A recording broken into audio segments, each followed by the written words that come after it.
That's cool. That looks industrious. Oh, it still looks like a graphics card. Oh, looks like we modified a graphics card. That's right. Just doing a little bit of a quick intro here. JP Tech and all that good stuff. And that is a GM204.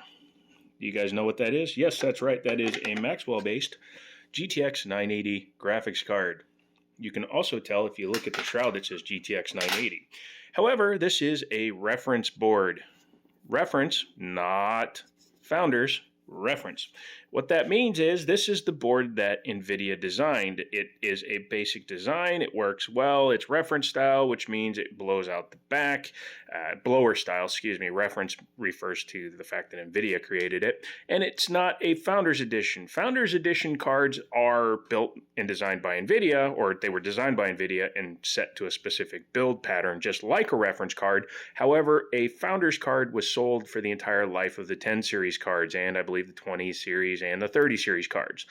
The reference cards were only sold for a while and then discontinued so the add-in partners could keep making their cards. So these cards came off the market before the actual cards reached end of life. Well, I don't like this blower style. Number one, this card runs too hot. This one actually runs okay. It hits like 72 degrees under full load with the fan at like 70%. However, this slug and that little fan blowing air through it, it's like a laptop, and you know laptops, they run a little bit warm. So what I've done is I've taken, and I also have the Kraken G12, but that replaces the entire shroud. I don't like the way that looks on this card, and it exposes all the VRMs and power and delivery and all that stuff. And I wanted to keep the aluminum plate. As you can see, it still has its back plate on it. Has this aluminum plate here, which allows it to have direct contact with the VRMs, all the memory modules, everything. Now, in order to get it to fit, I did have to do a little bit of surgery, and I'll do one last cleaning before I put this top back on it, but I had to file in order to get this base, which is a nice copper plate, and bigger than the one that's on that one, to fit in here nice and flush. And yes, I know the mounting tabs look like jank, but they don't have to be that good because this just needs to hold it steady. And most importantly, once I'm done with all of that, I'm going to run the tubes out of the shroud, so it's also going to be hidden for the most part. You're just going to see a tube coming in and a tube going out. So that is next on the bill. However, I'm at work right now, and the computer it's going into is at home. So next time you see this, it will be in my system, and I will be testing the temperatures. Hopefully you guys watched the video where I figured out whether or not you could run a 980 in 2022. And I also discussed its shortcomings there. So yes, let's get to it. Let's mount this down. And yes, I'm doing it the jank way. However, the PCB is protected from it being touched both on the bottom and on the top. So that's what we're going to do right now. I'll come back once it's mounted. Oh yeah, you betcha. That's a water-cooled 980 there, don't you know? That's going to run so cool. Hopefully. I have to go put it in my system, don't you know, and I actually have to take those out because I have to put some more thermal compound underneath because I took all my thermal compound home because I'm a dork. You can kind of see my goal here now. I put the shroud back on, it's got the fan, and it's got the main plate, which was the important thing. This fan will blow air this way, which will pull heat out. And since there's no fin stack in the way, it should actually cool this plate pretty well. And it will look kind of neat in the system because it's going to have one tube going in and one tube going out. I'm just going to use soft tubing, because in my system, I don't have it finalized yet, and I'm just goofing around and using this card for a while. That's also why I saved the fin stack and the screws, as well as the plexi top for the card here. I would have liked to drill 2 holes or a set of holes just to run the fittings through, but I think that would just be a little bit over the top and unnecessary. Plus, I don't have another piece of plexi, or I don't have a piece of dedicated cover to replace that with, and I don't want to damage it and destroy it. So next time you see it, it'll be at my house in the computer running, hopefully. Should. I mean, literally all I did was just file down that plate a little bit and then attach that, and it's not even attached overly tight.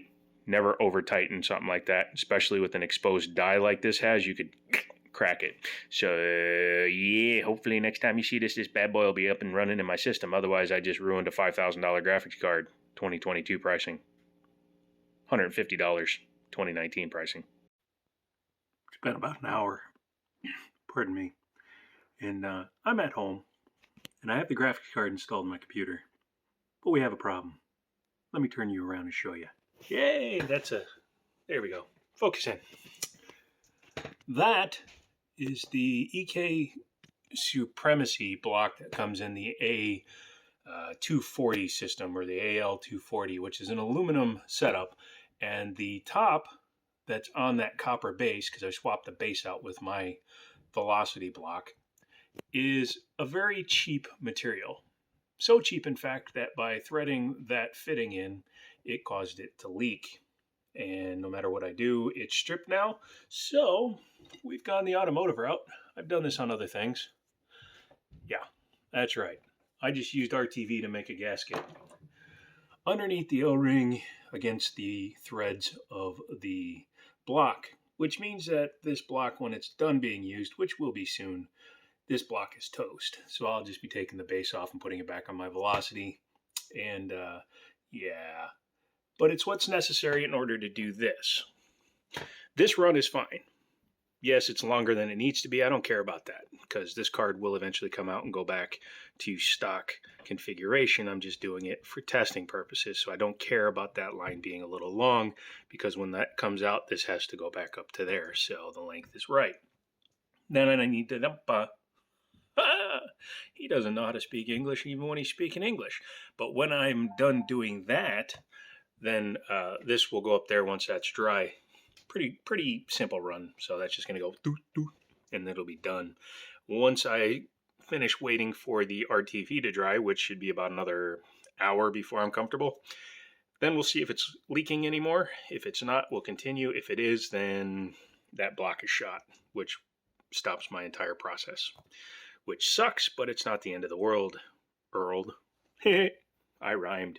So after letting it sit and dry for a while, this is what we now have. And I think, personally, this looks kind of funky and cool, because it keeps the original shroud.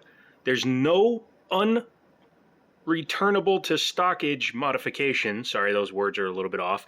Other than doing a little bit of filing around the die surround to get that block to fit. A smaller block would have fit no problem, but I didn't have one, so I went with what I had. Other than that, I can put the factory heatsink back in, I could put the glass back in, and this card will return to full functionality as it originally was built. However, I will never do that. Now, as I said before, that block is now damaged to permanency. What I mean is that fitting cannot come out without pulling RTV out, which would then cause an issue, because then you'd have to re-RTV it, blah, blah, blah. That fitting lives there now and forever. That belongs there. No big deal, because when I upgrade the system, I'm putting a pretty cool water block that I'm getting next week on there, and I'll show you that block when I get it. But we now have 360 mil, 240 mil, water cooling, all of this, and it absolutely works.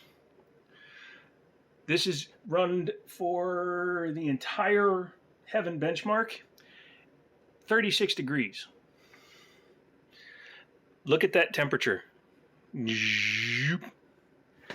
And it's sped up because it never dropped, which means there's more left. And I'm going to do some more overclocking to see what happens.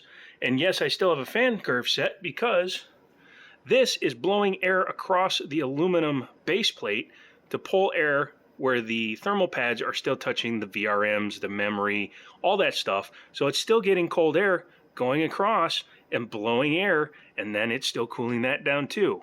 Additionally, the block is getting a little bit of extra air coming across it too.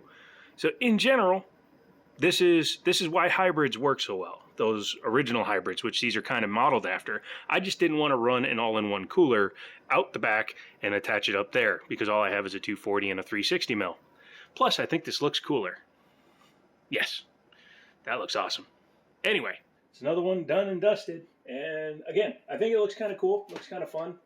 The lights definitely help out, because it brings out the whiter of like the fluid and the blocks and all that stuff. And yeah, I will say that the CPU is now running about 8 degrees hotter, but that's because it's going through the GPU first and into the CPU. So it's taking some fluid that is warm and trying to cool the CPU. But 40 to 50 degrees under full load, still excelente. So what I'll do is I'll hit it with a Fire Strike and see what it does for total combined. But we'll do that in follow-up when I compare it to the all-in-one cooler, which I may still install. Who knows?